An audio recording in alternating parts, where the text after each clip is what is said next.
সাধারণ সম্পাদক অভিষেক বন্দ্যোপাধ্যায় জেলার মিটিং থেকে সরাসরি সিইও দফতরে পৌঁছেছিলেন, আমরাও ছিলাম। অত্যন্ত গুরুত্বপূর্ণ বিষয় এবং অত্যন্ত সিরিয়াস বিষয়।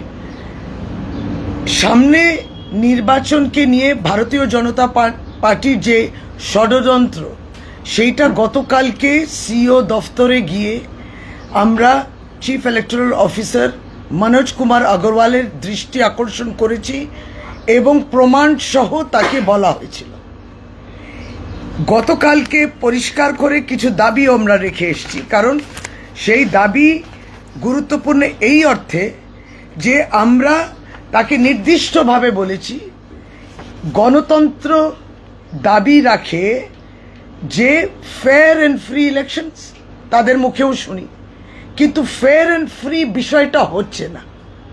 বিষয়টা হচ্ছে যে নির্লিপ্তে আড়ালে ষড়যন্ত্র, এবং সেইটা আপনাদেরকে ভিডিও দেখাবো, আপনাদেরকে আবার কিছু হার্ড কপি ছবিও দেখাবো, যেখানে দেখা যাচ্ছে সরাসরি এই নতুন সিইও দফতর শিপিং কর্পোরেশন অফ ইন্ডিয়াতে যে অফিসটা রয়েছে কলকাতায়, সেখান প্রতিনিয়ত অজানা অচেনা মানুষ অনেক কাগজগুলো আনছেন, যেইগুলো আমরা প্রমাণ সহ গতকালকেও তাকে বলেছি এইগুলো ফর্ম 6। এই ফর্ম 6 এখানে সিইও দফতরে কিভাবে আসছে, লটে লটে লটে লটে আসছে। নিয়মে কি বলে, বিএলওর কাছে ফর্ম 6 ধরুন জমা দিক, বিএলও দিক কিংবা বিএলএ 2 এসে দিক, 50টা করে দেবে। তাহলে গতকালকে যে আমরা তাদেরকে বলেছি যে গতকাল 30শে মার্চ 30,000 অ্যাপ্লিকেশন এসছে, তাহলে পরে তারা যদি 50টা করেও আনে তাহলে 600 জন এসছিল কি? তার 600 জন এসে এই ফর্ম 6 জমা দিয়েছে কিনা তার পরিপ্রেক্ষিতে আমরা দাবি রেখেছিলাম ফর্ম 6 পরিষ্কারভাবে তাদের নাম, আবেদনকারী কোন জেলা বলতে হবে, এবং কারা জমা দিয়েছেন। 50-এরও বেশি এই লটে লটে আসছে, কেন, কারা, কেন নেওয়া হচ্ছে জমা, এবং সিসিটিভি ফুটেজ পরিষ্কার। এত বলার পরে সিইওর কাছ থেকে তিনি প্রতিশ্রুতি দিলেন যে নিশ্চয়ই তিনি গেট ব্যাক করবেন 48 ঘন্টা। 24 ঘন্টা হয়ে গেছে, এখনও তিনি গেট ব্যাক করেননি। গতকালকে ভিডিওটা আপনাদের স্মরণে আছে, অভিষেক বন্দ্যোপাধ্যায় সেটা দেখিয়েছিলেন সিইও দফতরে। 24 ঘন্টা গেট ব্যাক তো দূরের কথা, আমরা এখন ভিডিও দেখাচ্ছি আজকের পরিস্থিতি কি। 31শে মার্চ 2026 আপনারা অত্যন্ত চেনা পরিচিত একটা দফতর দেখবেন, এবং সেই দফতরের কার্যকলাপ দেখবেন, এবং গতকালকে অভিষেক বন্দ্যোপাধ্যায়ের পরে দেখবেন এখন মানুষ সোচ্চার হয়েছে, আশেপাশে প্রতিবাদ শোনা যাচ্ছে। কিছু প্রেসও আজকে তাদেরও দৃষ্টি আকর্ষণ করতে পারা গেল এই বস্তা বস্তা কী সব কাগজ আসছে। এই কাগজগুলো যেটা হার্ড কপি তো দেখাবো, তার আগে আমরা ভিডিওটা দেখাতে চাইছি। ভিডিও নাম্বার 1 পরিচিত, প্লে করুন। খুব পরিচিত লাগছে, আপনারা প্রেস থেকে এসছেন, গণমাধ্যম, ওখানে ক্যামেরাও দেখা যাচ্ছে। এই দফতরে গতকাল আমরাও গিয়েছিলাম। কি ঢুকছে, এইগুলো কি ঢুকছে? এই যে পোশাক পরি ভদ্রলোক, বিএলএ 2 হোক আর যাই হোক, ইনি কি নিয়ে আসছেন, আর এত বস্তা বস্তা কি আনছে দেখুন। এটা কি আপনার মনে হয় 50টা ফর্ম ওই ব্যাগে 50টা ফর্ম মনে হয়? এটা দুবার দেখালাম আমরা, এবার দেখুন, ভলিউমটাও দেবেন।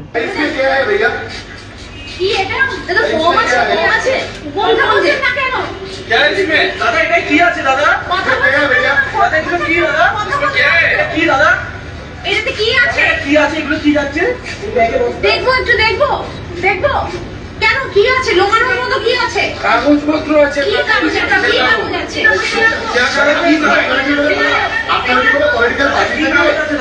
কোন পার্টি থেকে আপনারা পালিয়ে যাচ্ছেন কেন? লিফটেই যান, লিফটেই যান। কি কাগজ?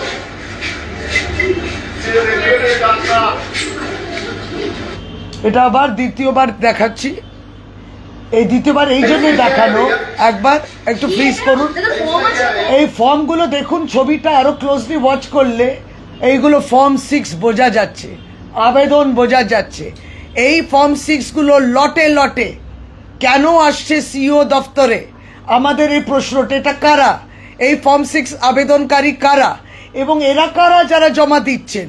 এই প্রশ্নটা কেন তারা এসে এভাবে জমা দিচ্ছেন, কেন নথিভুক্ত হচ্ছেন না? এরা কোন জেলা থেকে এসছে, কোন জেলার ফর্ম? এরা বিএলও, BLA2, এরা কারা? কেন কটা ফর্ম জমা দিয়েছে এটা দেখুন। আজকে আবার ওখানে দাঁড়িয়ে কয়েকটা প্রেসও তাদেরকে জিজ্ঞেস করছে, নিরুত্তর, কোনো উত্তর নেই। অপরাধ চলছে, সিইও দপ্তরে অপরাধ হচ্ছে। ফর্ম 6 ভুয়া, ফর্ম 6 এইগুলো আমরা বলছি ভুয়া এই জন্যে যে এরা এখানে থাকে না। এই ফর্ম 6 গুলো ভরাট করা হয়েছে, এটা বিহার, ইউপি, ঝাড়খণ্ড থেকে বিভিন্ন রাজ্য থেকে আনা হচ্ছে।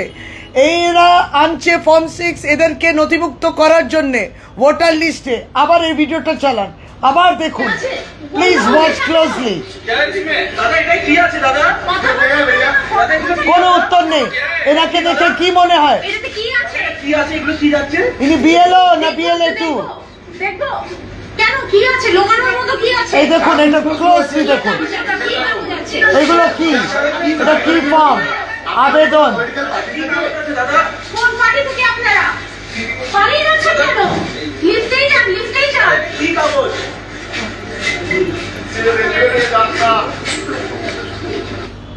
পরের ভিডিওটা দেখুন, আরো প্রমাণ। পরের ভিডিওটা দেখুন, শেষ নেই।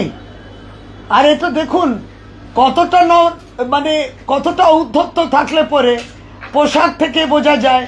আর দেখুন এই কাগজগুলো, লটে লটে কাগজ, বস্তা বস্তা কাগজ, থলে থলে কাগজ ঢুকছে, ভিডিও তোলা হয়েছে। এই দৃশ্যটা আজকের। তার মধ্যে যেগুলো রয়েছে সেইগুলো হচ্ছে উদাহরণ আপনাদের দেখাচ্ছে। এই দেখুন, আবেদন, অ্যাপিল, দেখুন না কত আবেদন, এই বস্তা বস্তা কাগজের। এগুলো কি উল্টো না, সব সোজাই দেখালাম। দেখুন এইগুলো কি, আমরা প্রিন্ট আউট নিয়েছি। ভাটপাড়া, এটাও ব্যানার্জি, আমি ইচ্ছে করে তাদের নাম পাচ্ছি। উত্তর 24 পরগনা, উত্তর 24 পরগনা, এটা আনন্দপল্লী, রাজারহাট, গোপালপুর। ষড়যন্ত্র, কত ষড়যন্ত্র, বিজেপি ষড়যন্ত্র, বস্তা বস্তা ছবি সহ কাগজ। কতজন হঠাৎ ফর্ম 6 পরে চলে আসতে চাইছে পশ্চিমবাংলায়। দেখুন, যেমন যেমন কাগজ পাল্টাচ্ছি তেমন তেমন দেখবেন ডেমোগ্রাফি কিভাবে পাল্টাচ্ছে। ইলেকশন কমিশনের মদতে ভারতীয় জনতা পার্টি ডেমোগ্রাফি পাল্টাচ্ছে, ভোটার ঢোকাচ্ছে। হাওড়া, দমজুর ফর্ম দেখুন, আরও আছে প্রমাণ। এই বস্তাগুলো বস্তা বস্তা প্রমাণ। এইটা দেখুন, গায়েঘাটা থেকে যতটা পেরেছে, যারা সত্যি গণতন্ত্রকে ভালোবাসেন তারা এই অন্যায়টা দেখতে পাচ্ছেন না। এটা হাতিয়ারা থেকে হেরো বিজেপি। তাই জন্য মাঠে ময়দানে নেই, কোনো প্রচারে নেই। আর প্রচারের সময় আবার টাকা বিলি করছে, সেটাই দেখা যাচ্ছে। আর এই সমস্ত কাগজ তৈরি করার জন্য অত্যন্ত ব্যস্ত। কোনো ক্যাম্পেইন নেই তাদের। এই ক্যাম্পেইন তাদের চলছে কিভাবে ফর্ম 6 এর মাধ্যমে ভোটার ঢোকানো যাবে। যারা সত্যি অন্য রাজ্যের ভোটার তাদেরকে এই ভোটার লিস্টে ঢোকানোর চেষ্টা, আর এই টাইপের ফর্ম 7 দিয়ে বৈধ ভোটারকে বাদ দেওয়ার চেষ্টা। এইটা করছে বিজেপি। আজকে গতকালকে অভিষেক ব্যানার্জি সিইও দপ্তরে পৌঁছেছেন, আর আজকে সেইটা তার মান সম্মান বাঁচানোর জন্য পৌঁছে গেছেন শুভেন্দু অধিকারী। আজকে BJP leader of the opposition প্রার্থী তিনি পৌঁছে গেছেন, এবং তিনি আজকে যেই মুহূর্তে সিইও অফিসের সঙ্গে তার কথাবার্তা হয়ে যাওয়ার পরে বেরিয়ে গেছে, কতটা এম্পাওয়ার করেছে, কতটা শক্তি দিয়েছে বিজেপি কাডারদের। সেই সময় তারা ঢুকে যাচ্ছে আরও বান্ডাল এই ফর্ম 6 নিয়ে। এইবার আমরা ওখানে বিএলওরা একবারে সিইও অফিসের সামনে একজনকে ধরেছে পূর্ব মেদিনীপুর থেকে, প্রায় 400টি ফর্ম 6 অ্যাপ্লিকেশন একজন পূর্ব মেদিনীপুর থেকে বাল্ক সাবমিশন করছে। সমস্ত নিয়ম ভেঙে গেছে, সমস্ত নিয়ম বিজেপির জন্যে ভেঙে দেওয়া হয়েছে তাদেরকে সুবিধে করার জন্যে। আসুন আসুন, সিও দপ্তরে যখন গতকালকে সিওকে জানা গেল, জিজ্ঞেস করা হলো যে এত কাগজ কি জমা পড়ছে, আপনি রিসিভ কি করছেন, বলছে কাগজ তো অনেক কিছু হতে পারে, কাগজ নানান রকম হতে পারে, কাগজ নানান রকম নয়, একরকম কাগজই আসছে, সেইটা হচ্ছে ফর্ম 6 আর ফর্ম 7। ফর্ম 6-এর মাধ্যমে চালাকি করে নতুন ভোটার প্রবেশ কেন? মহারাষ্ট্র দিল্লি মডেলটা এখানে আনার চেষ্টা, বিহার মডেল করতে হবে সেই চেষ্টা, আর ফর্ম 7 দিয়ে জেনুইন লিগাল ভোটারগুলোকে বাদ দেয়া। গতকালকে আমরা ধরেছিলাম তো, এগরা ছিল, নোয়াপাড়া ছিল, উত্তর কলকাতা ছিল, জগদ্দল ছিল, ভাটপাড়া ছিল, মিলিয়ে নিন। আজকে মুর্শিদাবাদের ফর্ম 200, মেদিনীপুর থেকে 800, সন্দেশখালি থেকে 2000। কাপুরুষ বিজেপি আর ইসিআই মদতে, সিও দফতরের মদতে এই সমস্তগুলো চলছে। মাননীয় মুখ্যমন্ত্রী আজকে আবারও চিঠি লিখেছেন চিফ ইলেকশন কমিশনার, যিনি দিল্লির সম্রাট, তিনি ওইখানে ওই থ্রোনে বসে আছেন, সিংহাসনে বসে আছেন, তাকে কত চিঠি না লিখেছে। সর্বভারতীয় তৃণমূল কংগ্রেসের পক্ষ থেকে আবার তার দৃষ্টি আকর্ষণ করা হয়েছে। যারা ফেয়ার অ্যান্ড ফ্রি বলছেন, এই ফেয়ার অ্যান্ড ফ্রি এটা কি তার উদাহরণ? দিদিও লিখেছেন যে এতগুলো large numbers of form 6 applications submitted by BJP agents at the office of the chief electoral officer. এইটা চলছে, এই মডেলটা এখানে আনার চেষ্টা মহারাষ্ট্র, দিল্লি, হরিয়ানা, বিহার, এই চেষ্টা করছে ভারতীয় জনতা পার্টি। আমরা তার প্রতিবাদ জানাই এবং আবারও সিও দফতরের সিওর কাছে 24 ঘন্টা পেরিয়ে গেছে, আপনি কিন্তু এখনও উত্তর দেননি, এখনও ফুটেজ দেননি, এখনও গতকালকে 30শে মার্চ 2026 তার 30,000 অ্যাপ্লিকেশন যেটা পড়েছে কোন জেলা, আপনারা তো ড্যাশবোর্ডে দেখতে পারবেন, আপনি ড্যাশবোর্ডে দেখে বলুন না। এত ব্যস্ত একটা ত্রুটি মুক্ত ভোটার লিস্ট বের করতে পারলো না, একটা ত্রুটি ছাড়া ভোটার লিস্ট বের করতে পারলো না, পুরোপুরি অস্বচ্ছভাবে কাজটা হচ্ছে, নন ট্রান্সপারেন্ট কাজ হচ্ছে, কি করে ফেয়ার অ্যান্ড ফ্রি হবে? এবং যখন একটা দায়িত্বশীল রাজনৈতিক পার্টি তৃণমূল কংগ্রেস ডিমান্ড করছে, তাকে বলছে যে আপনি সিসিটিভি ফুটেজ দিন, বলছে আমি জানি না সিসিটিভি ফুটেজ আদৌ আছে কিনা। কই, আমরা তো পেয়ে গেলাম ফুটেজ। যদি চোখ খুলে রাখতে হয় তাহলে অনেক কিছুই দেখতে পারবেন, যদি চোখ আর কান বন্ধই রাখেন তাহলে বুঝতে হবে রাজনৈতিক উদ্দেশ্য প্রণোদিতে তিনিও শিকার হয়েছেন, এই ষড়যন্ত্রে তিনিও শিকার হয়েছেন। আমরা খুব দুঃখের সঙ্গে বলতে হয়, এটা ভোট অধিকার নিয়ে খেলা হচ্ছে, এটা মানুষের অধিকার নিয়ে খেলা হচ্ছে, এটা কিন্তু গণতান্ত্রিক অপরাধ। আবারও বলি, 24 ঘন্টা পেরিয়ে গেছে, ফুটেজ কোথায়? ফর্ম 6-এর নামগুলো কোথায়? ফর্ম 6 কারা জমা দিয়েছেন সেইটার তথ্য কোথায়? আর আবার অবিরাম আজকে 31শে মার্চ আবারও তাদের চিফ ইলেকশন কমিশনকে চিঠি তো দেয়াই হয়েছে, এবং আমরা আবার ডিমান্ড করছি গণমাধ্যমের মাধ্যমে, আপনাদের মাধ্যমে এই রাজ্যের মানুষকে সোচ্চার করা। ভাবুন তো, তৃণমূল কংগ্রেসের প্রার্থী সমস্ত ডিক্লেয়ার্ড হয়ে গেছে, প্রত্যেকটি প্রার্থী ব্যস্ত তার প্রচারে, এইটাই তো নিয়ম, প্রচার করব, সমর্থন চাইব। ভারতীয় জনতা পার্টি ধাপে ধাপে কেসে কেসে লিস্ট বের করছে, এখনো অসম্পূর্ণ, কিন্তু তারা এই ষড়যন্ত্র করে যাচ্ছে। ফলে আপনাদেরকে আমরা ভিডিও দেখালাম, আপনাদেরকে আমরা এই প্রমাণ দেখালাম হার্ড কপি, যেখানে পরিষ্কার করে একজন আবেদনকারীরা রয়েছেন, একটা কয়েকটি উদাহরণ দিয়েছি, যারা ফর্ম 7-এর মাধ্যমে বৈধ ভোটারকে বাদ দেওয়ার চেষ্টা করছে, আর ফর্ম 6-এর মাধ্যমে অবৈধ ভোটার যারা এই রাজ্যের ভোটার নয়, ডেমোগ্রাফি চেঞ্জ হচ্ছে, এরা বাংলাদেশি, এরা রোহিঙ্গা, এরা অনুপ্রবেশকারী, কোত্থেকে অনুপ্রবেশ হচ্ছে, বিভিন্ন রাজ্য থেকে যে অনুপ্রবেশ হচ্ছে, ওইখানে ফর্ম 8 দিয়ে অস্থায়ীভাবে কয়েকদিনের জন্য এখানে জমা দেও, ফর্ম 6-এর মধ্যে ঢুকে উল্টো পাল্টা ভোট দিয়ে এখানকার ডেমোগ্রাফি পাল্টে আবার ফেরত যাওয়া। ভারতীয় জনতা পার্টি এতই যদি কনফিডেন্ট ছিলে যে সরকার গঠন করতে পারবে, তাহলে এই SIR করার বা কি দরকার ছিল, আর এই ষড়যন্ত্র করার কি দরকার? বুঝতে পারছেন তো? মানে একবারই বোঝাই গেল পরিষ্কার যে তারা প্রস্তুত নয়, তারা নিজেরা ইনসিকিওর, তারা জানে তারা হারছেন, এবং তাই জন্যে এই চেষ্টা করা। আমরা আজকে ইলেকশন কমিশন কাছে যে দাবিটা রেখেছি সেটা পরিষ্কার বললাম।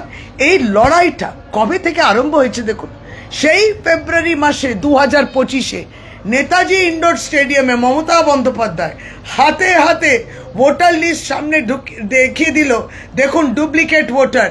দেখিয়েছিল কি না আপনারা স্মরণ করুন। যে উত্তরপ্রদেশের নাম আছে এখানেও আছে, ঝাড়খণ্ডের নাম আছে এখানেও আছে, বিহারে আছে নাম এখানেও আছে। তখন থেকে ডুপ্লিকেট ভোটার, সেই নিয়ে লড়াই আরম্ভ হলো। তারপর ডুপ্লিকেট, অ্যাবসেন্ট এই ভোটারগুলো বাদ দেয়া, আর এই লড়াইটা তিনি নিয়ে গেছেন সুপ্রিম কোর্ট অবধি, কারণ বৈধ ভোটারকে বাদ দেয়া হচ্ছিল। ফলে এইটা না হলে এই যে লজিক্যাল ডিসক্রিপেন্সির নামে আজকে দেখুন তো অ্যাডজুডিকেশনের মাধ্যমে প্রথমে তো সাপ্লিমেন্টারি লিস্ট প্রথম পরিষ্কারভাবে বের করেনি, 24 তারিখে রিলিজ হলেও দেখতে দেখতে 28 তারিখ হয়ে গেল। তারপরে 1, 2, 3, 4 অ্যাডজুডিকেশন বের করলো, ডিসপোজাল হয়েছে। ডিসপোজালে ম্যাস ডিলিশন, মানে ভর্তি ডিলিশন হয়ে যাচ্ছে। যেই অ্যাডজুডিকেশনে কাগজ জমা পড়েছে অধিকাংশ সেই ভোটারদের নাম বাদ যাচ্ছে, শুধু ডিলিশন হচ্ছে, ইনক্লুশনের কোনো নেই। ইনক্লুশন হচ্ছে ফর্ম 6-এর মাধ্যমে ইললিগাল ভোটার্সদের ঢোকানো হচ্ছে। এইটা আমাদের বলা ছিল। এই বিষয়টা এত সিরিয়াস হয়েছে, এত সিরিয়াস হয়ে যাচ্ছে, it is of grave concern, এবং it is hitting at the democracy. সামনে গণতন্ত্রের একটা পরীক্ষা, মানুষ ভোট দিতে চায়, এবং সেই ভোট অধিকার কেড়েও নিচ্ছেন, আর যাদের হাতে দিচ্ছেন তাদের এই অধিকার নেওয়ার কথাই নয়। ভারতীয় জনতা পার্টির এই ষড়যন্ত্র ইলেকশন কমিশন অফ ইন্ডিয়া ছত্রছায়া সিইও অফিসের মাধ্যমে, যিনি পুরোপুরি আমাদের সামনে অস্বীকার করেন, অসহায় বোধ করেন, এবং বলছেন তার হাতে কোনো ক্ষমতা নেই। মেদিনীপুর, সন্দেশখালী এগুলো নিয়ে, এগুলোতে কতগুলো জমা পড়েছে তার কোনো তথ্য? মুর্শিদাবাদ আমরা যেটুকু পেয়েছি, যারা সত্যি ওখানে অ্যালার্ট, যারা গণতন্ত্র প্রিয় মানুষ, তারা বলছে মুর্শিদাবাদ প্রায় 200টা ফর্ম। তো 50টা করে যদি হয় 4 জন কই আসেনি, তো একজনই তো বস্তা করে এলো। মেদিনীপুরে 800টা ফর্ম 6। সন্দেশখালী 2000। কাপুরুষ লড়তে জানে না, ভোটার লিস্ট ম্যানিপুলেশন করছে, ইভিএম ম্যানিপুলেশন করবো, শুধু ম্যানিপুলেশন দিয়ে মানুষের ভোট কেড়ে নেওয়ার মধ্যে দিয়ে একটা বাংলার তারা মনে করছেন সিট তারা পাবেন। আজকে খণ্ডযুদ্ধ দেখলাম আমরা, যে মানে তৃণমূলের যে সিইও অফিসের বাইরে, সেখানে প্রচুর পরিমাণে মানুষজন গেছিলেন, বিজেপির সমর্থকরা। বাঁশ টেনে তুলতে পারেননি, তুললে ওই বাঁশ দিয়েই মারপিট হতো। এরকম একটা খণ্ডযুদ্ধের পরিস্থিতি তৈরি হয়েছে সিইও অফিসের বাইরে। দেখুন, এই বিষয়টা এই জায়গায় পৌঁছে তো দিয়েছে, অবশ্যই এই জটিলতা তার দায়িত্ব নিতে হবে ইলেকশন কমিশন অফ ইন্ডিয়া এবং সিইও অফিস এখানে ওয়েস্ট বেঙ্গল। কিন্তু আসলে গতকালকে অভিষেক বন্দ্যোপাধ্যায় পৌঁছে গেছে, এবং অভিষেক বন্দ্যোপাধ্যায় যখন পৌঁছে গেছে তার সমর্থনে সমর্থকরা পৌঁছেছেন, ওখানে স্লোগানিয়ারিং হয়েছে অবশ্যই, কারণ এই কারচুপি যেটা চলছে, ভোটার লিস্ট ম্যানিপুলেশন যেটা চলছে, অবৈধ কাজ যেটা চলছে সিইও অফিসের ওইখানে চলছে, এটা তো আশ্চর্যের বিষয়। ফলে ওখানে স্লোগান ইত্যাদি হয়েছে। এবার ভারতীয় জনতা পার্টি তো তাদের টেরও নেই কী নিয়ে বিষয়টা বলা হচ্ছে, তাদেরকে বলা হচ্ছে যাও গিয়ে হল্লা করো। হল্লা করতে হাল্লা পার্টি, তো হাল্লা পার্টি, গুন্ডা পার্টি, ওরা ওটাই জানে। পারলে এবার ওই কাঠ বাঁশ তুলবে, বোতল ফেলবে, পাথর ফেলবে, এছাড়া ওরা জানেটা কি। ওখানে শুভেন্দু অধিকারী এসছেন, নিশ্চয় বলেছেন আমি বেরোবার পরে তোমরা হাল্লা করো, একটু টিভি একটু দেখে নেবে যে ভারতীয় জনতা পার্টি হাল্লা করছে। কত লড়াই করছে, কার লড়াই? এটা কার জন্য লড়াই? মানুষের ভোট অধিকার যেটা বাদ যাচ্ছে তার জন্য কি তারা স্লোগান দিচ্ছিল না। তাদেরকে বলেছে স্লোগান দাও, তারা জানেই না কোনো, এবং তারা বিজেপি মাঠে ময়দানে নেই, SIR এর মানুষের পাশে নেই, ভোটার লিস্টের নাম বাড়ছে, তাদের কিছু এসে যায় না, ভোটার লিস্টে নাম ঢোকানোর জন্য তারা ব্যতিব্রস্ত আচ্ছা, অবৈধ ভোটারের। দিদি আজকে শুভেন্দু অধিকারী নির্বাচন কমিশনে গিয়েছিলেন, যেটা নিয়ে এর আগেও তারা দিল্লিতে গিয়েছিলেন, সুকান্ত মজুমদার সহ। তারা বলছেন মুখ্যমন্ত্রী মমতা বন্দ্যোপাধ্যায় তিনি খুনের হুমকি দিচ্ছেন, সেটা কেন্দ্রীয় বাহিনী এবং বিজেপি কর্মী সমর্থকদের, এবং তার জন্য ওনার প্রচার বন্ধ করা হোক, যেটা দিল্লিতে গিয়েও মুখ্যমন্ত্রী কোথায় খুনের হুমকি দিয়েছে? মুখ্যমন্ত্রী কবে খুনের হুমকি দিয়েছে? মুখ্যমন্ত্রী রাজনৈতিকভাবে সকলকে সচেতন করছে। আরে হুমকিটা দিলীপ ঘোষের কাছ থেকে শিখবেন, শুভেন্দু অধিকারীর কাছ থেকে শুনবেন, অর্জুন সিং এর কাছ থেকে শুনবেন, রাহুল সিনহার কাছ থেকে শুনবেন। যেই বাড়িতে আমরা এখন বসে আছি, যে পলিটিক্যাল অফিসে, এই বাড়িতে তো হামলা করেছিল, বাহবা দিয়েছিল, বললো বাড়িটা উড়িয়ে দেওয়া ছিল উচিত ছিল বোম দিয়ে। কারা বলেছিলেন? বিজেপি নেতারা, বিজেপি ক্যাডারদের বলেছেন যে তোমরা বোম দিয়ে উড়িয়ে দিলে না কেন ওই বাড়িটাকে, ওটাই যথেষ্ট হতো 14 মার্চ 2026-এ। তারা আবার কথা বলছেন যে মমতা বন্দ্যোপাধ্যায় হুমকি দিয়েছে। যারা হুমকি দেয় না তারা সবসময় কানে হুমকি বাজে তাদের, এবং তাই শোনে, নিজেদের হুমকিটাই নিজেরা শুনছেন। মমতা বন্দ্যোপাধ্যায় সচেতন করছেন, সচেতন করবে না? মহিলাদের ভোটারদের নাম বাদ গেল কেন? মহিলারা প্রশ্ন করবে না? মহিলাদের ভোটার অধিকার কেড়ে নিলে কেন? কেন মহিলাদের নাম বাদ যাচ্ছে? বিয়ের আগের নাম, বিয়ের পরের নাম, বিয়ের আগের ঠিকানা, বিয়ের পরের ঠিকানা। হঠাৎ করে মহিলাদের সংখ্যায় এত সংখ্যায় ভোট বাদ গেল যে মেল ফিমেল জেন্ডার রেশিওটা পাল্টে গেল বাংলায়। ডেমোগ্রাফি চেঞ্জ হচ্ছে, তো ডেমোগ্রাফি চেঞ্জ হচ্ছে, সেটা ভাষা নিয়ে হচ্ছে, জাতি নিয়ে হচ্ছে। ভারতীয় জনতা পার্টি এইগুলোই তো ঢোকাচ্ছে। তা মহিলাদের তারা বাদ যাবেন, মহিলারা প্রতিবাদ করবেন না, চুপচাপ বসে থাকবে? তাই দিদি তাদেরকে বলেছেন, তাদেরকে সচেতন করেছে যে দেখো তোমাদের নামগুলো বাদ যাচ্ছে। সাধারণ মানুষ, তাকে তো সচেতন করতে হবে, তাকে তো বলতে হবে প্রতিবাদ করবে তোমরা। নিশ্চয়ই তারা প্রতিবাদ করবেন। খুন আবার কবে বলেছে? খুন করে আমাদের কি লাভ হবে? ভোটের অধিকার কাড়বে? খুন করে কে? কাপুরুষরা করে, আমরা করি না। পলিটিক্যাল ব্যাটেল, যুদ্ধ সংগ্রাম, পলিটিক্যালি লড়ুন। কিন্তু ভারতীয় জনতা পার্টি তো সেই লাইনে নেই। তারা তো ওই 2011-এর আগে যে 34 বছরের সন্ত্রাস রাহাজানির যে বামপন্থী সরকার ছিল এবং দল ছিল, ঠিক তার আরেকটা, two sides of the same coin. ফলে বাম থেকে রাম থেকে বাম ইন্টারচেঞ্জ করাটা খুব ইজি হয়ে যায়। একটা দেখা যাচ্ছে প্রপোনেন্টস অফ ভায়োলেন্স। এই নামবাদের প্রেক্ষিতে বা অ্যাডের ক্ষেত্রেও দেখতে পাওয়া যাচ্ছে যে প্রচুর সংখ্যালঘু নাম, অন্তত মালদা, মুর্শিদাবাদ, দিনাজপুর থেকে প্রায় প্রত্যেক দিন বাদ পড়ছে বেশি করে। সংখ্যালঘু মহিলা, হ্যাঁ, তারা কিন্তু বারবার বিশেষ সম্প্রদায়ের দিকে টার্গেট করেছেন। এবং আপনি এক একটা, যেখানে ধরুন মুসলিম ডমিনেন্ট যেখানে পপুলেশন আছে, ভোটারের সংখ্যা, সেখানে তাদের কাগজ থাকা সত্ত্বেও নাম দু রকম করেছে, বাদ কিংবা অ্যাডজুডিকেশন। এবার চলো 1 লক্ষ 1.5 লক্ষ অ্যাডজুডিকেশন কবে শেষ হবে? এই চালাও যেখানে দেখছি। এবং এই যে ফর্ম 7, ভারতীয় জনতা পার্টি ফর্মটা শুধু ভোটার লিস্ট খুলছে, ফর্ম 7 ভরছে, ওই মুসলিম নাম দেখছে আর ফর্ম ভরছে। আমরা কলকাতাতেও এটা ধরেছি, ওরা করছে, এবং সেখানে তো করছে জেলায়। ভোটার ওরা কিন্তু বৈধ ভোটার, তারা বুঝতেই পারছে না, সমস্ত কাগজ থাকা সত্ত্বেও তাদের নাম বাঁচাচ্ছে। আর এইদিকে বিজেপি একজন লিডার আছে সিইও অফিসের সামনে, সে বলছে, এইটাও দেখে নিন তো, আমি আপনাদেরকে পাঠিয়ে দিচ্ছি, একটু যদি এটাও ভিডিও দেখে দে। ধমকাচ্ছে, দেখুন, হুমকি দিচ্ছে যে বিএলএদের নাকি সাংঘাতিকভাবে মারবে, এবং প্রথম যে ওই প্রতিবাদী মহিলা বিএলও আছে তার উপরে অ্যাটাক করবে। ইনি অ্যাটাক করেছিলেন, কুশল পান্ডে তার নাম।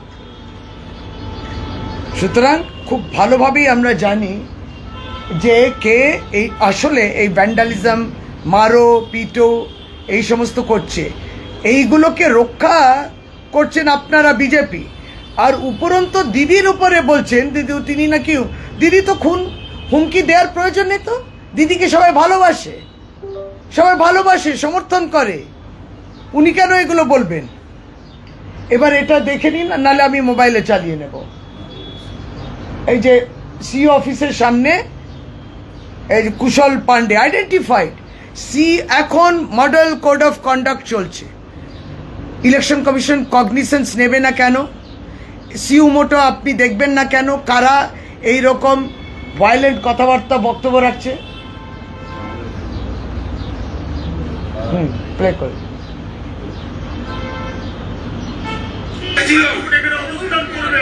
দেখুন 3 মাস ধরে আমরা পিটিয়ে উঠিয়ে দেবো, আমরা অবস্থান করবো না, আমরা পিটাবো, পিটাই করে উঠিয়ে দেবো ওদেরকে। দেখছি পুলিশ কত বাঁচাবে ওদেরকে। এখন আরো কে লাগাচ্ছে?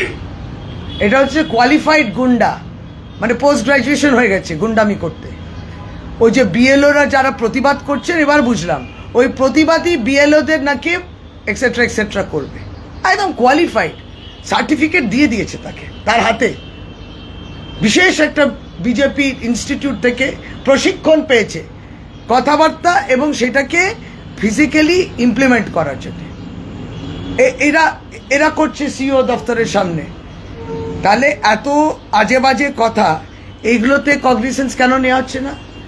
ভারতীয় জনতা পার্টি এই যে বলল যে সোশ্যাল মিডিয়াতেও ভারতীয় জনতা পার্টি যে নানান রকম উক্তি যেগুলো করছে, এগুলো সিও দফতর বলেছিল এবার সোশ্যাল নেটওয়ার্কিং সাইটগুলোতে সারাক্ষণ তীক্ষ্ণ নজর থাকবে। কি নজর? না मैं सुन सक रहा हूं, मैं ना देख सक रहा हूं, ना मैं बोल सक रहा हूं, না শুন বুড়া, না বল বুড়া, না দেখ বুড়া। কি হচ্ছে এটা? কিছুই হচ্ছে না। End result 0, form 6, no footage, no registration, মানে লক্ষ লক্ষ কাগজ জমা পড়ছে। ওই বস্তাগুলোতে বোম ঢুকলেও বোম ঢুকিয়ে দেবে, যে কোনো কাগজ মানুষ জমা দিতে পারে। এইগুলো কি এত? শিপিং কর্পোরেশন অফ ইন্ডিয়া এই নতুন অফিসে শিফটিংয়ের পিছনে কারণটা কি এটাই ছিল, যাতে সুন্দরভাবে অবাধভাবে এই কাজটা করা যায়? এই কাজ যাতে যেটা সিও পুরনো অফিসে হতে পারছিল না, সেটা কি তাই জন্যে এই নতুন অফিসে করা আছে? গঙ্গাধারে বেশ সুন্দর করে শান্ত শিষ্ট পরিবেশে এই সুন্দর এই কাজগুলো করা যায়, সেই জন্য কি এই নতুন জায়গা পাওয়ার জন্যে তারা ব্যাকুল ছিলেন? এটা কিন্তু অন্যায় হচ্ছে। বলছি এপ্রিল মাসে আবার শুরুতেই আসছেন নরেন্দ্র মোদী বাংলায়। তিনি আসবেন, আমরা এটা প্রতিনিয়ত, মানে তিনি প্রমাণ করে দিচ্ছেন যে বাংলার কথা আমার মনে পড়ে না সারা বছর, 5 বছর আমার মনে থাকে না, কিন্তু নির্বাচন এলে আমি বাংলাকে খুব মনে করে চলে আসি, জয় মা কালী বলি, এবং তখন বাংলা ভাষাতে বলারও চেষ্টা করি। কিন্তু তার সাথে সাথে হঠাৎ করে বলে ফেলি যে আপনারা সবাই বাংলাদেশি, বাংলা ভাষাটা বাংলাদেশি, পিটিয়ে দিতে হবে যারা হচ্ছেন মাইগ্রেন্ট ওয়ার্কার্স, পরিযায়ী শ্রমিক। আর এইসব কথাগুলো শুনবো আমরা তার পরিপ্রেক্ষিতে আবার বলবো, কিন্তু বাংলাকে তারা ভালোবাসে না, এই কথাটা চলেই আসে এবং বাংলার মানুষ সেটা জানে। বহিরাগতরা আসবে, বহিরাগতরা যাবে, বিশ্বাস করুন। তার আসা যাওয়া নিয়ে আমাদের কোনো আপত্তি নেই। বাংলায় প্রশ্ন করে যে নির্বাচন এলে তারা আসেন, তারপরে এই বাজেটে তো এই বছরের কেন্দ্রে যে বাজেট করলো, কি দিল বলুন তো? একটা ট্রেন, 2টো স্টপেজ, এটাই বাংলার প্রাপ্য। আর 100 দিনের টাকা, বাংলার গরিবের ঘরের টাকা, পানীয় জলের টাকা সমস্ত বন্ধ। কি পেল? বাংলা বাজেটেই কিছু পেল না। এরা কি প্রতিশ্রুতি দিয়ে? अन्नपूर्णा ভান্ডার অন্য রাজ্যে হয় না, এই রাজ্যে নাকি ওরা করতেন। তা উনি বলবেন, আবার আপনারা আমাকে ঘুষপেটিয়া বলবেন, আপনাকে আমাকে বলবে আমরা অনুপ্রবেশকারী, এইগুলো শুনবেন, হজম করবেন, তারপর চলে যাবেন উনি, তারপর আমরা লড়াই করবো আবার।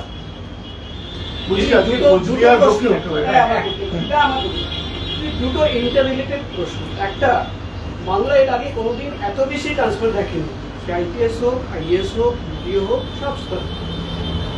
এটা নিয়ে কি বলবেন? দ্বিতীয়, এটা নিয়েই আজকে কলকাতা হাইকোর্টের প্রধান বিচারপতি দিয়েছে দুটো পিআইএল হয়েছে, দুটোই খারিজ হয়েছে এবং প্রধান বিচারপতি বলেছেন যে নির্বাচন কমিশন করতেই পারে, এটাতে কোনো পিআইএল হতে নেই, অন্য রাজ্যেও যখন নির্বাচনে এটা হয়েছে, দুটো আলাদা answer। দ্বিতীয়টাই আগে বলি, নিশ্চয়ই আজকে প্রধান বিচারপতি কলকাতা কোর্টে বলেছেন যে এই দুটোকে খারিজ করে বলেছেন দেখুন এটা তাদের আওতার মধ্যে পড়ে, তাদের পাওয়ার্সের মধ্যে পড়ে, খুব ভালো কথা।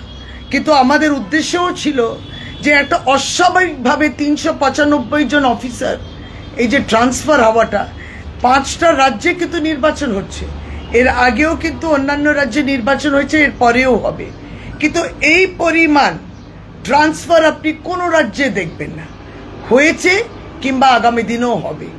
এটা অস্বাভাবিক মনে হলো এবং রাজ্য সরকারকে অপমান করার জন্য এটা উদ্দেশ্য নিয়ে করা হলো, এইটা একটা নেগেটিভ তৈরি করানো হলো এবং আইএস আইপিএস কিংবা যে অফিসারের মধ্যে ভেদাভেদ তৈরি করা একটা চেষ্টা। আপনি দক্ষ, আপনি অদক্ষ, আপনি আমার প্রতি অনুগত্যা, আপনি তার প্রতি অনুগত্যা, এই যে বিভাজন, এই যে বিভ্রান্তি তৈরি করেছে, এর জন্যে আমরা কোর্টে গেছি। মহামান্য আদালত ঠিকই বলেছেন যে তাদের পাওয়ার্সের মধ্যে আছে ইলেকশন কমিশন, তারা কিন্তু এরকম রদবদল করতে পারে। এই রদবদলের মধ্যে আমরা ইলেকশন কমিশন অফ ইন্ডিয়াকে বলছি আর কতটা দুর্বল হয়ে যাবে না, কতটা দুর্বলতা দেখাবেন ভারতীয় জনতা পার্টিকে প্রতি। আপনি যে যে অফিসারগুলোকে আনছেন, আমরা তখন দেখাচ্ছি অমুক পুলিশ অফিসার অবজার্ভার বিহারে যিনি বিজেপি নেত্রী তার স্বামী, অমুক একজন অবজার্ভার আপনি দিয়েছেন অমুক রাজ্যে তার কোনো বিজেপি নেতার আত্মীয় স্বজন। আমরা এই লিঙ্কটা খুঁজে পাচ্ছি, যখন এই লিঙ্কটা খুঁজে পাচ্ছি তখনই আমরা বলছি জিনিসটা অস্বাভাবিক। 395 জন অদক্ষ ছিল, অ্যাবসলিউটলি ইনকেপেবল, তার মধ্যে কয়েকজনকে আপনি নিয়ে নিলেন অন্য রাজ্যে, ওখানে তাদের দক্ষতা তারা দেখাবেন অ্যাজ অবজার্ভার কিংবা অন্যান্য ইলেকশন কাজে, ওইখানে দক্ষ এইখানে অদক্ষ, এটা অদ্ভুত লাগলো।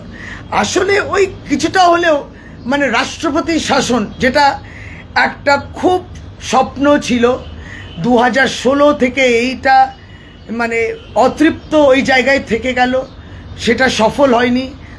কত চেষ্টা বাংলায় যদি রাষ্ট্রপতি শাসন করা যায়, করলো না।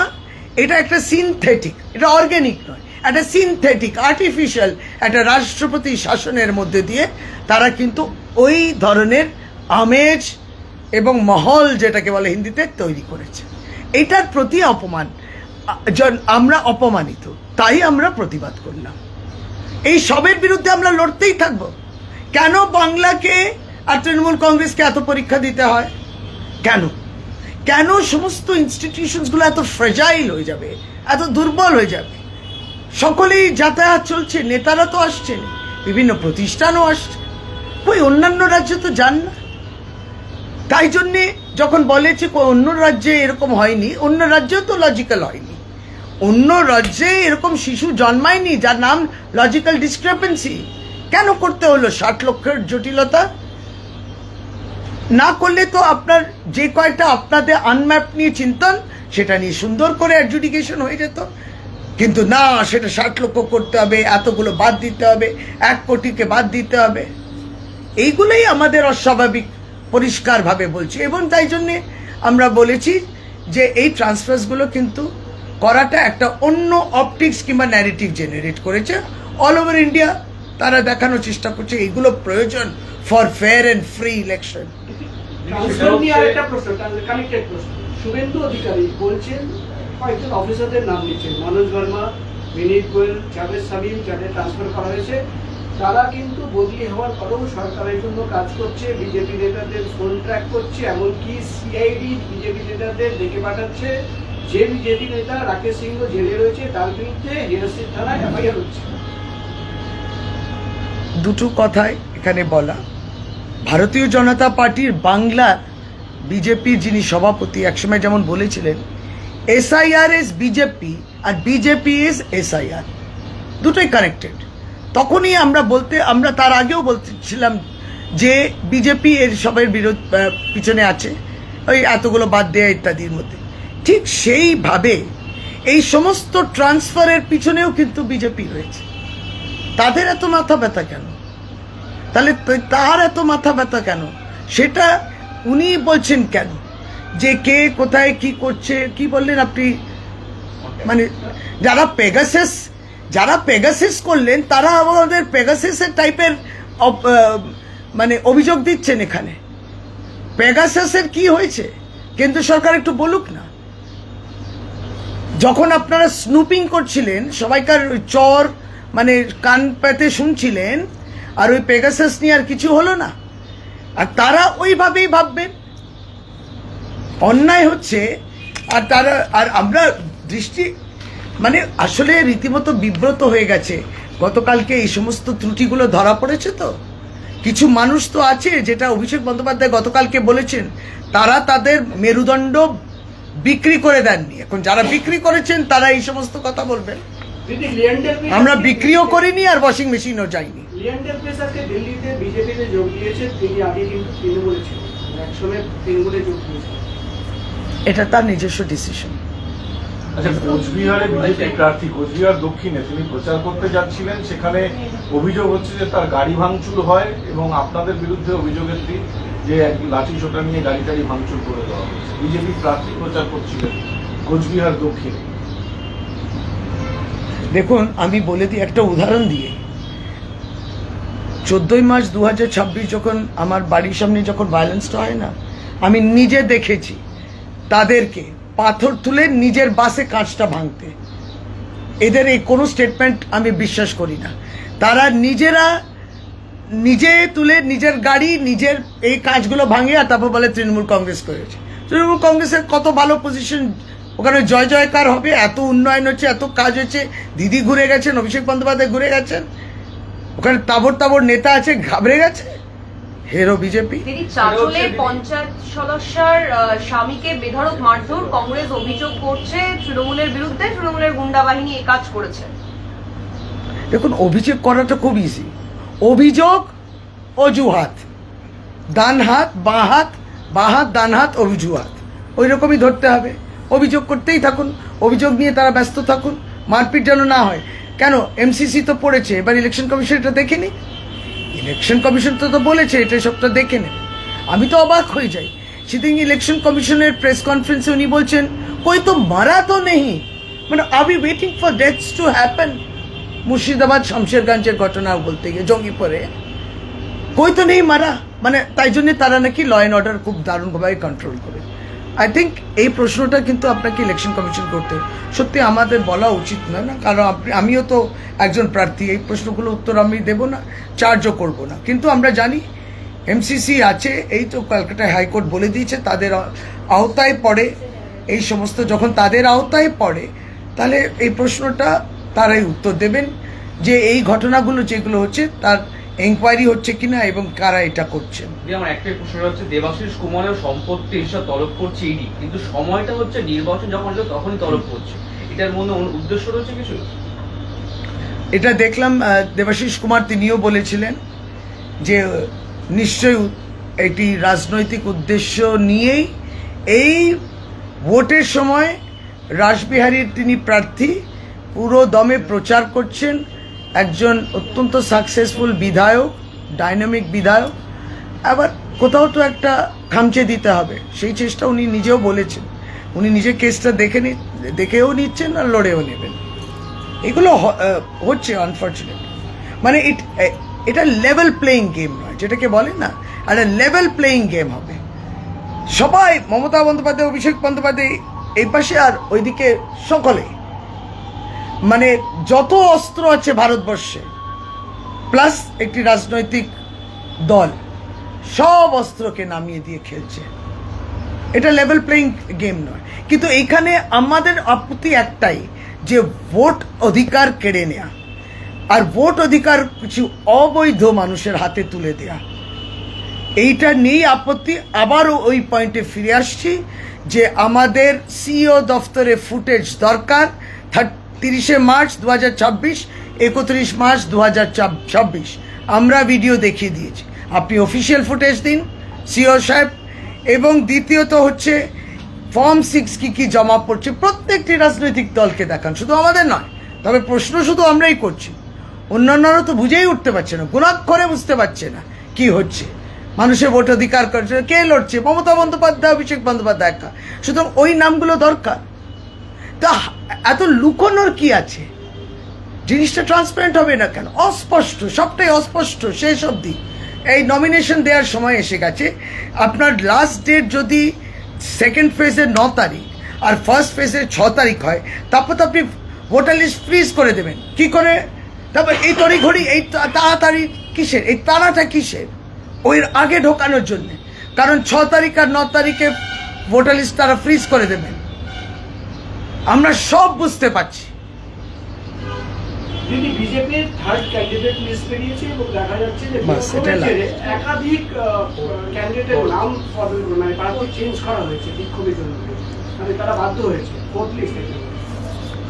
ভারতীয় জনতা পার্টি, তার সংগঠন, তাদের বিভিন্ন নেতৃত্বের বিভিন্ন লবির বিভিন্ন প্রার্থী, সেটা আমার মনে হয় মানে এটা আমার রুচির মধ্যে আসে না। কিন্তু এটা অনেক দিন আগেই আমরা বলেছিলাম, অনেক নেতা, অনেক লবি, গোষ্ঠীদ্বন্দ্ব নিজেদের মধ্যে, প্রত্যেকটি লবির একটা প্রত্যাশা যে তার পরিচিত ক্যান্ডিডেট হবে, ফলে রদবদল হচ্ছে। দুটো লাস্ট প্রশ্ন। একটা হচ্ছে দিল্লি পুলিশ লস্করের একজন হ্যান্ডলারকে অ্যারেস্ট করেছে, সাবির আহমদ। তাকে জিজ্ঞাসাবাদ করে দিল্লি পুলিশ দাবি করছে যে তার কাছ থেকে পাওয়া গেছে যে তারা বাংলা সীমান্ত থেকে প্রবেশ করেছিল এবং কলকাতায় বা এই রাজ্যে বসে তারা প্রথমে মডিউল তৈরি করে এবং তারপর সারা দেশে ছড়িয়ে পড়ে। এটা নিয়ে কি বলবেন? নির্বাচনের সময় দেখবেন সব কিছু যদি বাংলার সঙ্গে কানেক্ট করতে পারে, এদিকে বর্ডার সিকিউরিটি ফোর্স কাজ করবে না ঠিক করে,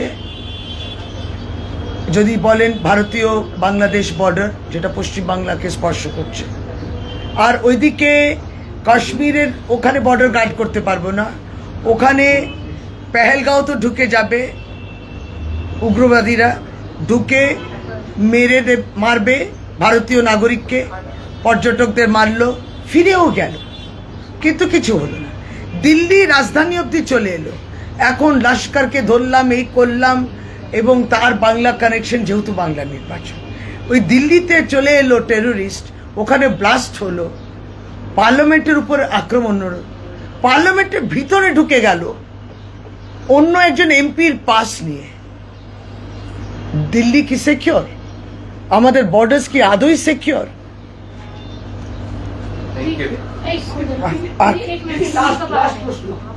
শুধুমাত্র আইপিএস আইএস বা বিডিওদের নয়, যেটা দেখা যাচ্ছে যে কমিশন নিজের ঘরেও ট্রান্সফার করছে, মানে 4 জন কর্তাকে ট্রান্সফার করা হয়েছে, অর্থাৎ তারাও কিন্তু নিজেদের ট্রান্সফার করছে। কি বলবেন?